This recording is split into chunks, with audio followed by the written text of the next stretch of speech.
Hello, welcome to the training on the Sexual Assault Services Program Grants to Culturally Specific Programs Semi-Annual Progress Reporting Form.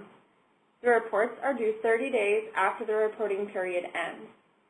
This means that the January through June report is due by July 30th, and the July through December report is due by January 30th.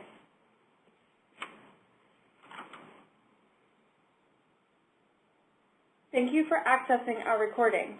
We hope that this training enables you to provide the most detailed and accurate reporting of your grant-funded work on your semi-annual progress report. Accurate data reporting is important for many reasons. Your quantitative and qualitative data enable VAWA's effectiveness to be measured. VAWA MEI creates reports for OVW using your data and data from grantees across the country. These summary data reports support OVW to make requests for increased appropriations and to defend VAWA funding to decision makers. Your data also helps OVW to make sure federal funds are being spent appropriately and to measure the performance of grant programs. Additionally, every 2 years, the Attorney General is required to submit a report to Congress on the overall effectiveness of VAWA funding.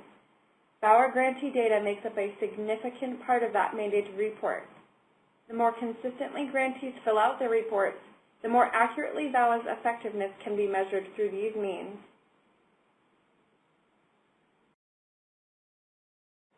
Here are a few tips before we look at the progress reporting form page by page. Please read all of the separate instructions you have downloaded with the progress reporting form. There are many helpful examples to assist you in filling out the reporting form. Throughout this form, there are other categories listed for many questions. In general, we ask that you use the other category only if you can't find a way to put the information into a category that already exists and is a close fit. When we aggregate data for reports, often responses in the other category will not get included in our reports. However, there are some cases where other really is the only option you have to accurately capture what you are reporting, and that is okay. We just ask that you take the time to rule out all other options first. Additionally, if you do not have an other to report, please leave the box blank. Do not report NA or not yet or nothing. Following most sections of the form, you will find optional narrative questions.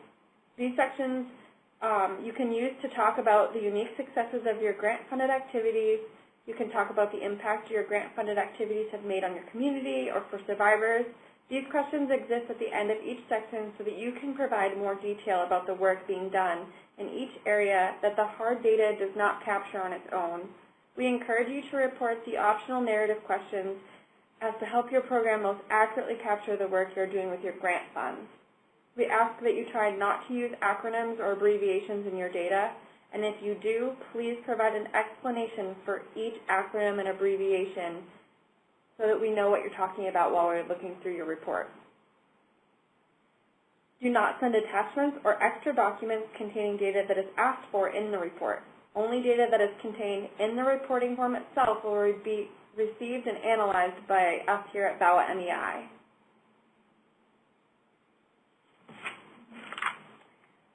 Finally, if you have any questions about reporting, give us a call or send us an email. All of us here are happy to help you work through any scenarios or questions you have about your reporting form.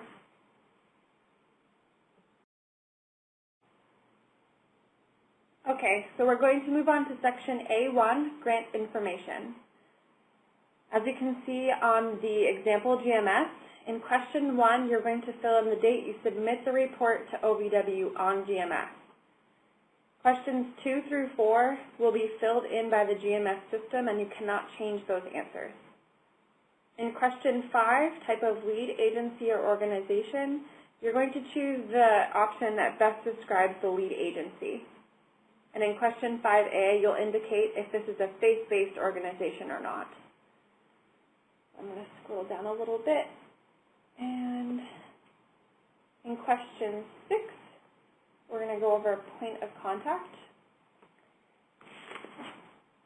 So you're going to provide information about the person who knows the most about your day-to-day activities of the grant program. And this is a person that we at VAWA MEI will be able to call and ask questions about the hard data that's submitted on this report. So this is not necessarily your project director or your fiscal agent. This is really probably the project coordinator. And in question 7, you're going to indicate if you serve any tribal populations. Please be specific. Do not say all tribes in our state or etc. Those are not valid responses here. You want to list the specific tribal populations that you're serving, and it's probably listed in your grant proposal if you're not sure.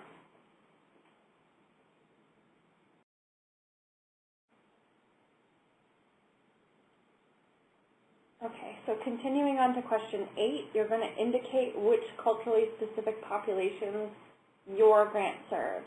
So this is also probably in your grant proposal for you to look back on if you're not sure which ones to check off. And then in question 8A, you're more than welcome, as always, to provide additional information to help us most accurately understand what you're reporting.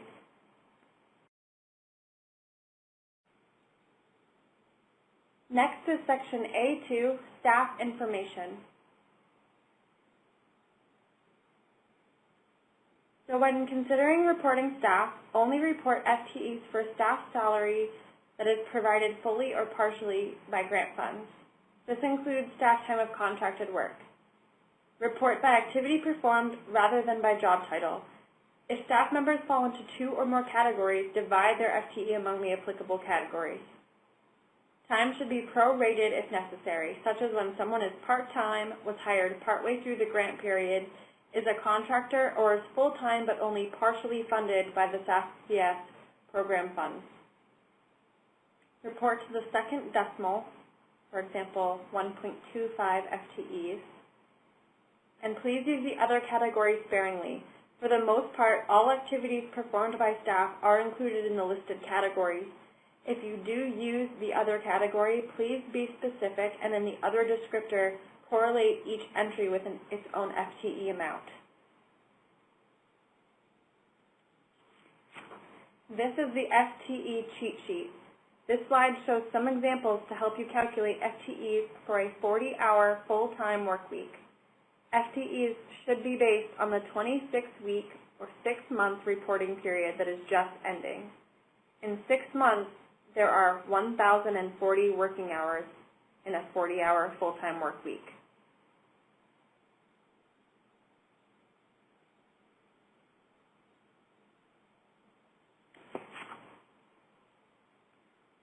So we're going to go over a couple of examples for calculating FTEs. In example 1, your grant funds are used to fund one full-time counselor whose salary is 35% funded by the grant, and another full-time counselor whose salary is 45% funded by the grant. In this case, you would report only the percent of salary that is grant funded. The correct FTE under counselor would be 0.8 FTEs, which is the 35% and 45% added together. You can see that in our example GMS under the counselor category. In example 2, your grant funds a full-time employee who spent 16 hours a week coordinating the program and 24 hours a week providing victim advocacy services. In this case, you would divide the staff time by function.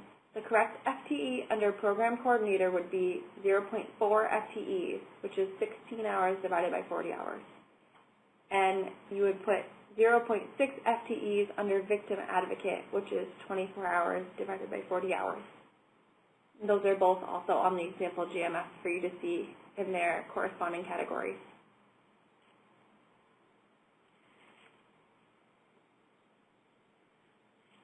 In the third example, 3 months into the reporting period, your program hired a 100% SASP grant-funded administrative assistant who works 40 hours a week.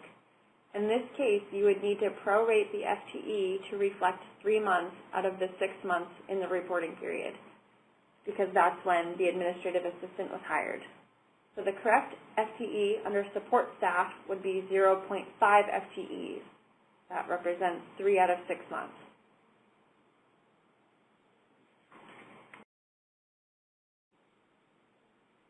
So moving on to Section B, Purpose Areas. You should check all of the purpose areas that apply to activities engaged in with your grant funding during the current reporting period.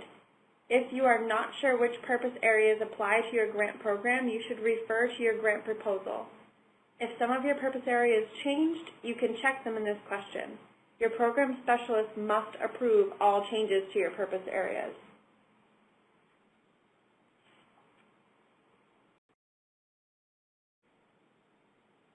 Next is section C1, Coordinated Community Response.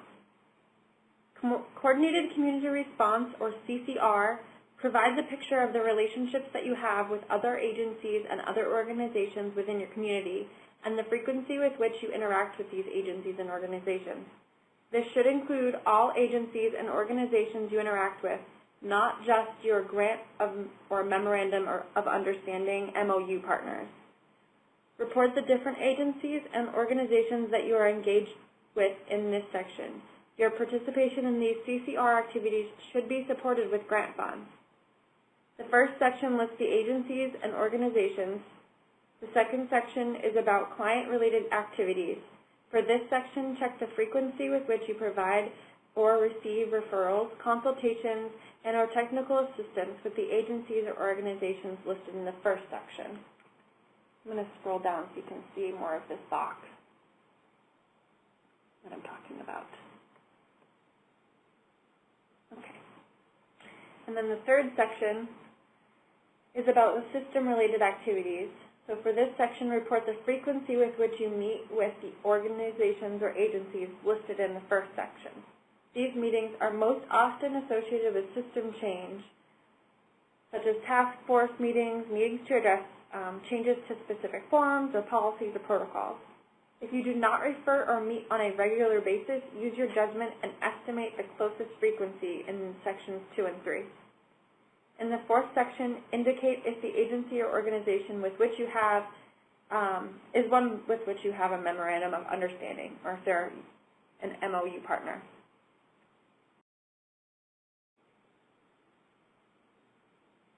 Next is section C2, policies.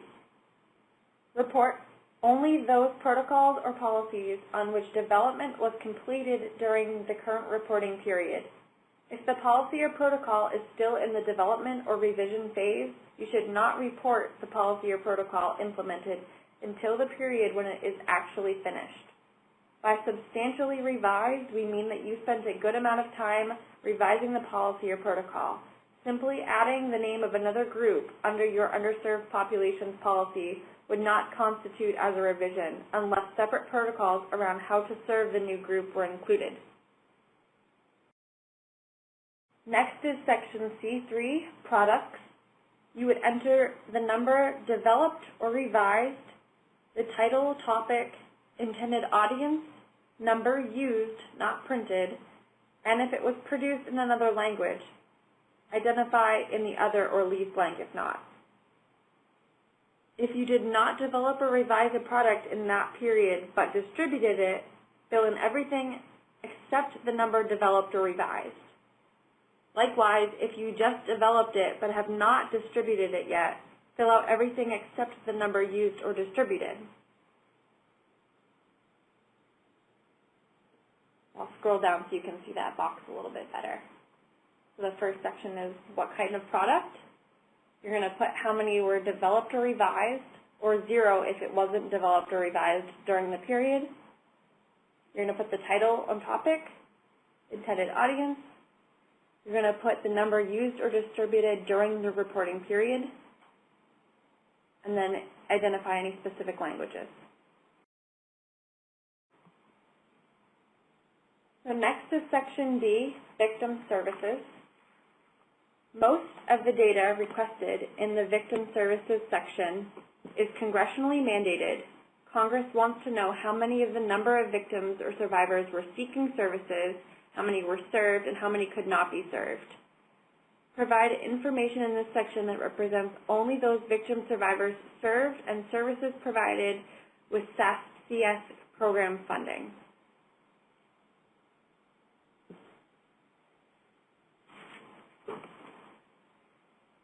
Okay, so when you're considering reporting your victims and survivors, These are 3 good things to fall back on.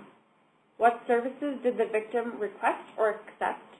The victim survivor has to request or accept services before you can count them in this section.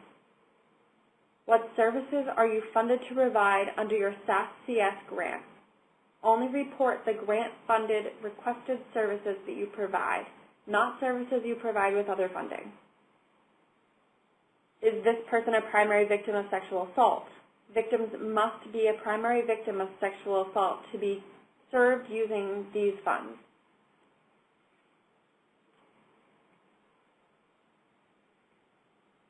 So when you're deciding if someone is served, partially served, and not served, it's not as intuitive as you might think. So you're going to think about this as the breakdown. You're going to count a victim as served if they requested grant-funded services and your program was able to provide all of those services. You're going to count a victim as partially served if they requested grant-funded services, but because of programmatic issues such as those listed in question 18, your program could not provide all of the services requested. And you're going to count a victim served as not served if your program could not provide any of the grant-funded services the victim requested due to programmatic issues such as those listed in question 18. So before we move on, we want to take a moment to talk about partially served and not served victims and survivors. We find that grantees are often worried about reporting victims as partially served and not served because they fear that it will appear that they are not meeting their goals or objectives, or it will shed a negative light on their program. This is not the case. By reporting victims partially served and not served, grantees are helping OBW and decision and policymakers understand the scope and burden of violence that stretches far beyond what VAWA is able to fund. OBW knows that VAWA funding is not enough to support every victim who requests services from grantees. Therefore, we want to encourage you all to carefully track and report using both quantitative data and narrative data to highlight instances of partial and non-service. Narrative data can highlight long waiting lists for services, full emergency shelters, or our program's inability to support victims on a family court day. Your more detailed data can help show the great need for services that does exist.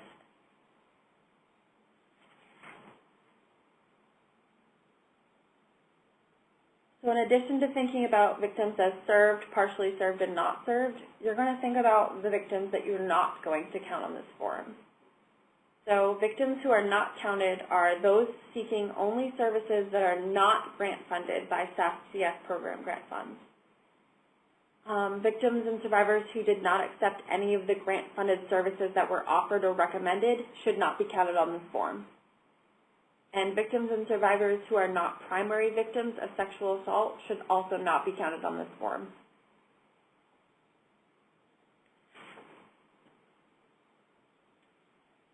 So you want to make sure you're providing an unduplicated count of victims and survivors. You can only count a single victim or survivor once per reporting period. However, they can be counted in each reporting period that they are served. For example, a victim requested counseling at the beginning of the reporting period. They also came back at the end of the reporting period and requested civil legal advocacy. They should not be reported twice. They should only be reported once in question 16 and then counted once under each service provided in question 21A. If this victim were to come back during the next reporting period, you would also count them on that one.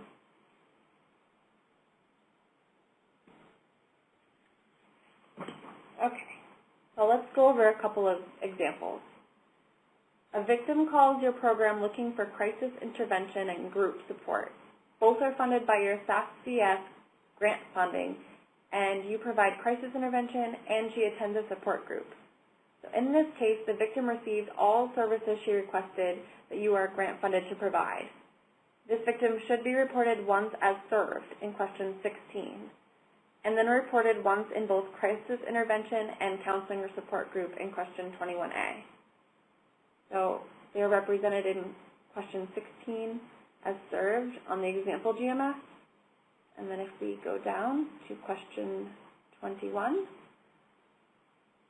there's one in counseling support group and in crisis intervention. There's a second one in crisis intervention that we'll get to in another example. I'm going to go back up. And next we'll do a partially served. Your program offers crisis intervention and transportation under your SASP grant. A victim asks for these two services, but your program can only provide crisis intervention because the advocate is busy and unable to provide transportation. In this case, the victim received some, but not all, of the grant-funded requested services. This victim should be reported as partially served in question 16, which you can see on the example GMS. And then if we go down to question 21A, one more time, this victim is reported once in crisis intervention. And in question 18, you're going to select a reason they were not fully served. So because the victim advocate was busy and not able to provide transportation, you're going to select the reason not served as program unable to provide services due to limited resources and priority setting. And that's checked off here on the example GMS. Okay. So in example 3, a woman is sexually assaulted and a police officer who responded to the incident has called your program's hotline on behalf of the victim, asking if an advocate will accompany her to the hospital during her exam. There is no advocate available to do this, and it is a service funded by your SASP grant. So in this case, your program is unable to provide the grant-funded requested service. This victim should be reported as not served in question 16. If you look to the example GMS, there should be one selected in question 16, not served. And then we're going to go down to question 18 again and explain why they were not served. And it's the same reason. So program unable to provide services due to limited resources and priority setting. And it's okay that it's the same reason. That's totally fine.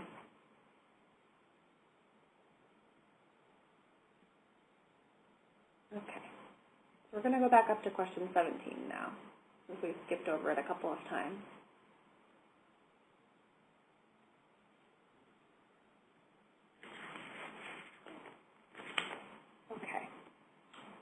So when you're reporting secondary victims in question 16, you're going to think about these two things. Were they indirectly affected by sexual assault? And did they receive grant-funded services? So this might be children, siblings, spouses, intimate partners, parents, grandparents, and other affected relatives of a primary victim. And then additionally, even if the primary victim didn't receive services, if you're reporting on a secondary victim, the secondary victim should only be counted if they received grant-funded services.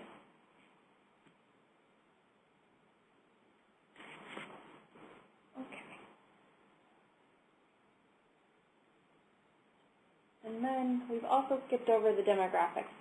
So after question 18, where you report on reasons not fully served, you're going to keep going on to question 19. And you're going to report on the demographics of victims who were served or partially served. So you're not reporting demographic information on victims you do not count, and you're not providing demographic information on victims who were not served. Okay.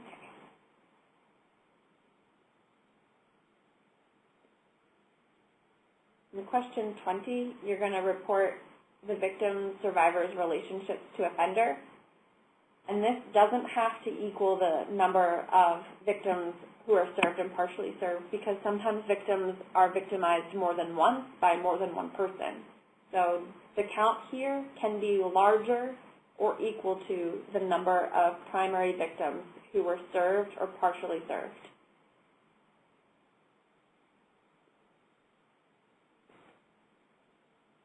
And then question 21A is where you're going to say what grant-funded services were provided. In question 21B, you're going to indicate if any immigration matters were addressed with your primary victims that were partially served or fully served. In question 22, you're going to indicate hotline calls, web-based information and referrals, and walk-in information and referrals. And then remember to indicate if any languages other than English were used. So don't put English or not yet or none or NA. Leave it blank unless it was a language other than English.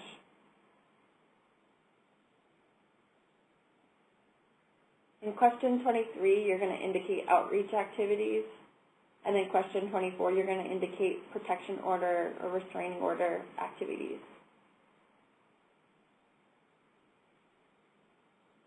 And then, as always, at the end of the section, there is an optional narrative section that you can fill out. Feel free to elaborate on any of your grant-funded activities that you were able to provide or that you were not able to provide.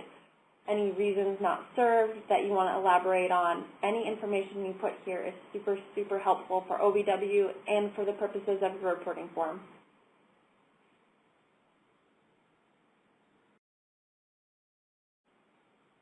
Next is Section E, Narrative. All grantees must fill out questions 26 and 27 every time you report. Questions 28 and 29, you're going to report on an annual basis.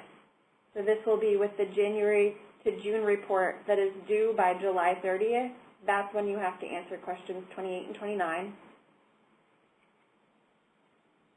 And then questions 30 and 31 are optional. You're going to use these two questions to provide any additional information about the submitted data, such as if you submitted two different reports for the same reporting period, or if you need to provide dummy data in a section in order to validate your form. Any issues you have with the form, you're going to report that in questions 30 and 31. Narrative questions provide the opportunity to elaborate on the work you are doing with your program funds, as well as non-funded activities that are related to your overarching goals of this project. So feel free to write as much as you want to elaborate.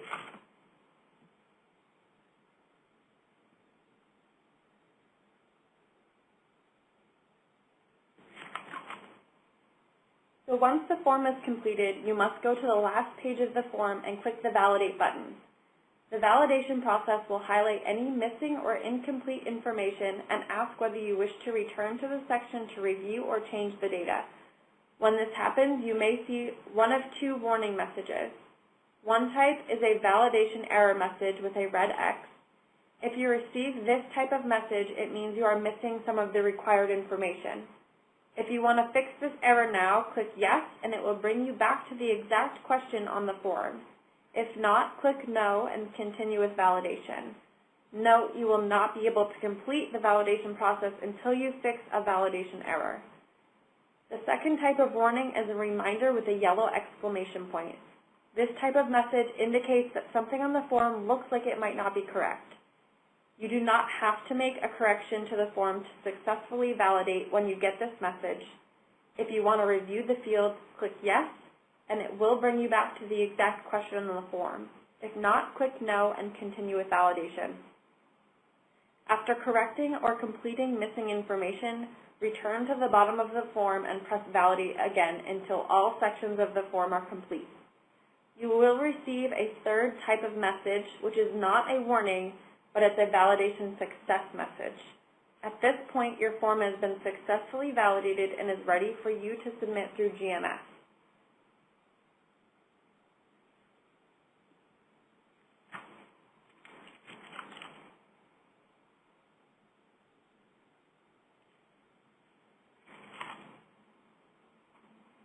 If you have any questions as you are filling out your reporting form, please feel free to call or email Muskie's VAWA MEI team or your program specialist or GMS. So as you can see on the page, VAWA MEI can be reached at 1-800-922-VAWA or 1-800-922-8292. To reach your OBW program specialist, you're going to call 202-307-6026,